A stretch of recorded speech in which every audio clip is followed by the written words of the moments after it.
For 70 years, one rule governed Germany's economy. Don't spend what you don't have. It wasn't just policy, it was national identity.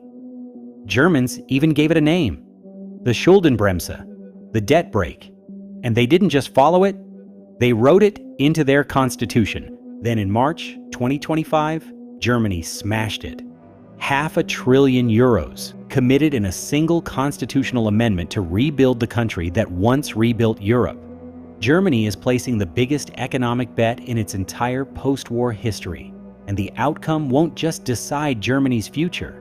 It will decide whether Europe can still compete in a world that has turned hostile almost overnight. This isn't budget math. It's a redefinition of what Germany is. But to understand why breaking that rule is so radical, you first need to understand what made Germany so powerful in the first place. Think of Germany's economy like a world-class sprinter, unbeatable in a straight line. At its peak, Germany exported nearly half of everything it produced. Compare that to the United States, where exports are roughly 11% of GDP. Germany was in a different league entirely. Cars, machinery, chemicals. Made in Germany wasn't just a label, it was a guarantee. Through the 2010s, Germany kept unemployment below 5%, ran consistent trade surpluses, and carried some of the lowest national debt among major economies.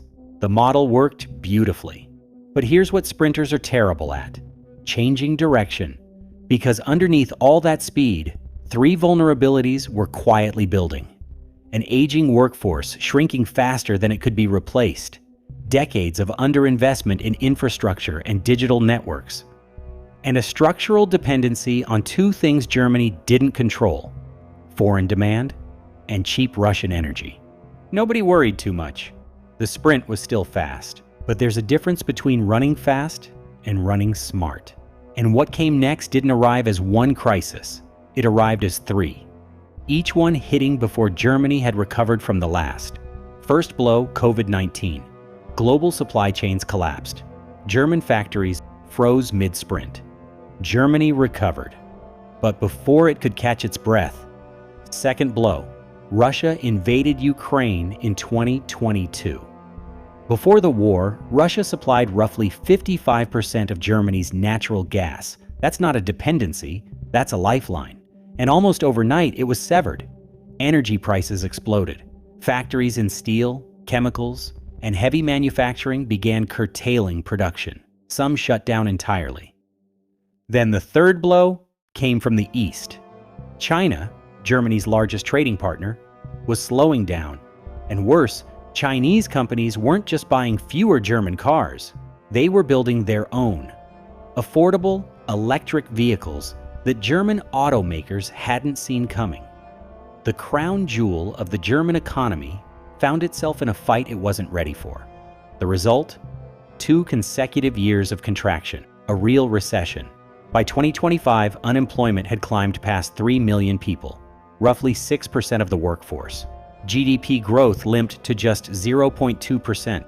Germany, Europe's engine, had stalled. And it was at that exact moment that a new German government looked at the old rulebook and decided to rewrite it entirely. What they did next was so constitutionally radical, so historically unprecedented, it sent shockwaves through every finance ministry in Europe. Imagine you've lived your whole life by one rule: never borrow more than you earn. You wrote it on your wall. You taught it to your children. It became who you are. Now imagine that after 70 years, you pick up a pen and you cross it out. That is almost literally what Germany did in March 2025. With a 2/3 supermajority in both chambers of parliament, Germany amended its own constitution, specifically Article 143H of the Basic Law, the Grundgesetz, to create a Sondervermögen, a special fund, exempt from the debt brake, authorized to spend at a scale Germany has never attempted in peacetime. The number, 500 billion euros. Over 12 years, roughly 40 billion euros every single year, pumped directly into the country's foundations. 300 billion euros for federal infrastructure. railways, bridges, ports, broadband, 100 billion euros sent directly to Germany's 16 states.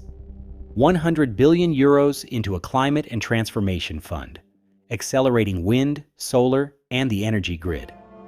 The German finance ministry officially called it an intergenerational project. Think about that phrase. They're not just spending money. They're making a promise to people who aren't born yet.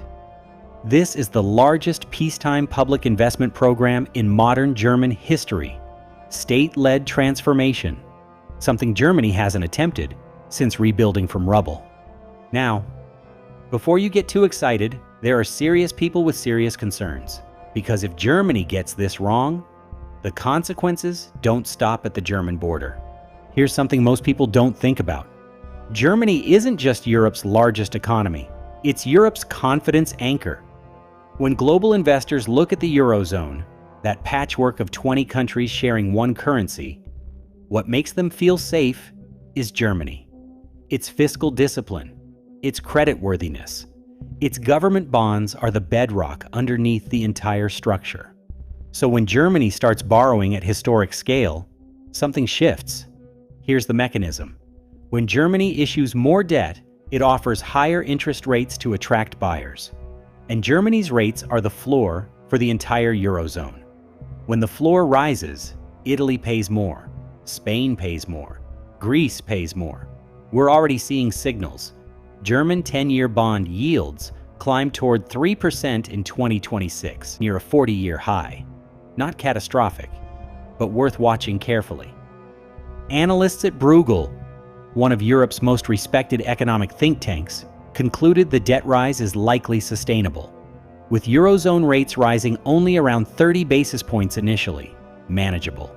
But they flagged something crucial. The benefits won't fully materialize until after 2027.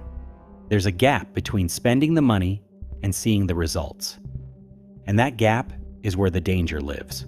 Germany's bureaucracy can turn a 12-year plan into a 20-year one. Efficiency, spending 500 billion euros well, is extraordinarily hard. And political sustainability. 12 years is 4 election cycles. Governments change. Commitments erode. The West frames this as bold leadership. A fiscal hawk sees a dangerous experiment with Europe's most important balance sheet. Both views have logic. That's what makes this genuinely fascinating. But here's where I want you to zoom out. Because when you look at what this money is actually targeting, and the world Germany now faces, the case for hope becomes hard to dismiss. Let's talk about bridges. Not metaphorically, literally. A significant share of Germany's motorway bridges are currently rated in poor or critical condition. In a country that exports precision engineering to the world, its own bridges are crumbling. That's what happens when a government philosophy says, hold the line every year for decades. The backlog builds quietly until one day you can't ignore it. This is what 500 billion euros is actually targeting. Real things, measurable things. 3 reasons for genuine hope. First, energy independence.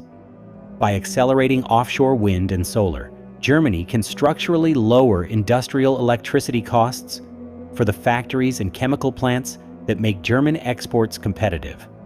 The energy vulnerability Russia exposed? This is Germany's direct answer to it. Second, defense. The constitutional amendment unlocks military spending above 1% of GDP from the debt brake entirely. Germany is moving toward, and likely past, NATO's 2% target. A stronger German military rebuilds the European pillar of NATO at exactly the moment the United States is signaling it may not be Europe's permanent guarantor. Third, and this is the geopolitical angle worth sitting with, Germany's bet is a test case for the entire Western democratic model. Can a mature democracy still mobilize public investment at scale? Can it compete with China's state-directed industrial strategy without authoritarianism, without sacrificing the rule of law? If Germany pulls this off, it becomes a model. Proof that disciplined ambition still works in open societies. If it stumbles, It becomes a cautionary tale quoted for a generation. The world is genuinely watching. So that's all for today. I hope you enjoyed this video. If you do, then please subscribe and like this video. And if you have anything to share, drop it in the comment below. I read each and every comment. Thanks for watching. I will see you in the next video. Bye-bye.